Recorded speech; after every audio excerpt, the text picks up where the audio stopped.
Hello friend, innovative learning platform में आपका स्वागत है।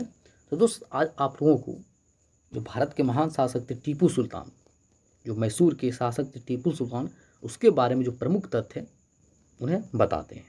तो दोस्त, आप ध्यान रखिएगा, टीपू सुल्तान ये कहाँ के शासक थे? ये थे मैसूर के शासक। आप ध्यान रखिएगा, जो कर्नाटक है इसका पुराना नाम क्या है? तो वह है मैसूर।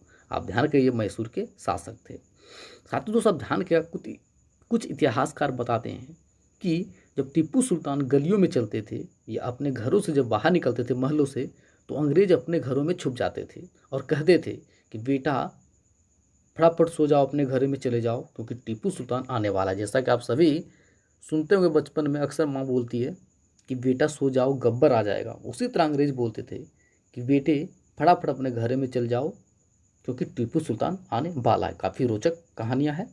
तो ठीक है दोस्त, इनसे जो इंपॉर्टेंट मेरे फैक्ट है वो जान लेते हैं। जैसे कि दोस्त, इनका जन्म, तो जन्म कब हुआ था? 20 नवंबर 1750 को। कहाँ हुआ था? देवनाहली, बेंगलुरु में।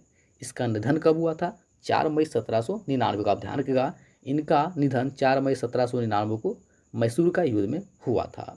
कब हुआ था? 48 वर्ष के उम्र में। इसका समाधि कहाँ? तो आप ध्यान रखिएगा, इसका समाधि श्रीरंगपट्टनम, जो कि कर्नाटक में स्थित है। साथ ही दोस्त, आप ध्यान रखिएगा, इसके पिता का नाम क्या है? हैदर अली। आप ध्यान रखिएगा, हैदर अली एक जो पहले सैनिक था, ये भी मैसूर के शासक बने थे। उसके पिता का नाम क्या है? हैदर अली। इसकी माता कौन थी? फतिमा फरकू निशा। इसका धर्म क्या है? इस्लाम। ठीक है। साथ ही तो सब ध्यान रखिएगा, टीपू सुल्तान, इसके पिता का नाम क्या है? तो बता ही चुके हैं, हैदर अली, और माँ का नाम था फरुख निशा। साथ ही आप ध्यान रखिएगा, उनके पिता मैसूर साम्राज्य के एक सैनिक थे। जो मैसूर था वहाँ के साम्राज्य के एक सैनिक थे, लेकिन अपनी ताकत के बल पर वो 1761 में मैसूर के शासक बने थे। साथ ही आप ध्यान रखिएगा, टीपू सुल्तान को दुनिया का पहला मिसाइल मैन कहा जाता है। आप ध्यान रखिएगा, जो टीपू सुल्तान है, सबसे बड़ी बात है, आप ध्यान रखिएगा, ऐसा फैक्ट आप पहली बार सुने होंगे कि टीपू सुल्तान को दुनिया का पहला मिसाइल मैन कहा जाता है, क्योंकि बीबीसी के एक खबर के मुताबिक लंदन के मशहूर साइंस म्यूजियम में टीपू सुल्तान के रॉकेट रखे हुए। आप ध्यान रखिएगा, जो बीबीसी के खबर के मुताबिक लंदन के मशहूर जो साइंस म्यूजियम है, वहाँ पर टीपू सुल्तान के रॉकेट रखे हुए हैं। इन रॉकेटों को 18वीं सदी के अंत में अंग्रेज अपने साथ ले गए थे। तो आप ध्यान रखिएगा, टीपू सुल्तान को दुनिया का पहला मिसाइल मैन कहा जाता है। साथ ही आप ध्यान रखिएगा, टीपू सुल्तान के शासनकाल में ही अंग्रेजों से मार्च 1784 में मंगलोर की संधि हुई। ध्यान रखिएगा, टीपू सुल्तान के साथ अंग्रेजों ने 1784 में मंगलोर की भी संधि की थी।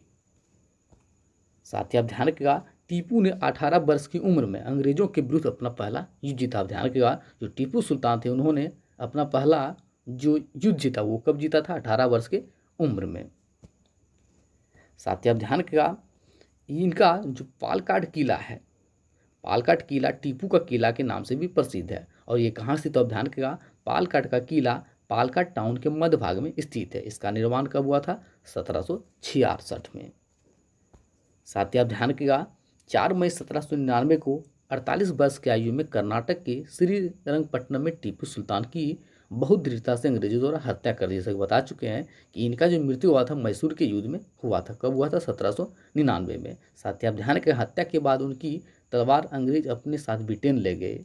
इनकी जो तलवार था अंग्रेज कहाँ ले गए? ब्रिटेन ले गए। साथ ही आप ध्यान रखें, टीपू की मृत्यु के बाद सारा राज अंग्रेजों के हाथ में आ गया था। तो दोस्त, टीपू सुल्तान जो थे एक महान योद्धा थे। इनके डर से अंग्रेज थर थर काँपते थे, क्योंकि बता चुके हैं कि जो अंग्रेज था क्या था? डर थर थर काँपता था। परंतु क्या कीजिएगा, कभी कोई परिस्थितियाँ चेंज हो जाता है। इनके साथ कुछ ऐसी घटना हुआ जिन्हें अंग्रेजों से इन्हें मात खाना पड़ा, जो काफ़ी एक भारत के लिए दुखद की बात थी। परंतु जब तक इन्होंने अपने शासन में राज किया था, अंग्रेजों के छक्के छुड़ा दिए थे। तो दोस्त, टीपू सुल्तान की एक रोचक जो कहानियाँ थी मैंने सुनाया है, और मुझे उम्मीद है कि आप लोगों को काफ़ी अच्छा लगा है। यदि सेशन आपको पसंद आया हो तो सेशन को शेयर कर दें, लाइक करें, कमेंट करें, साथ ही साथ अपना फीडबैक जरूर दें। ठीक है दोस्त, थैंक यू सो मच।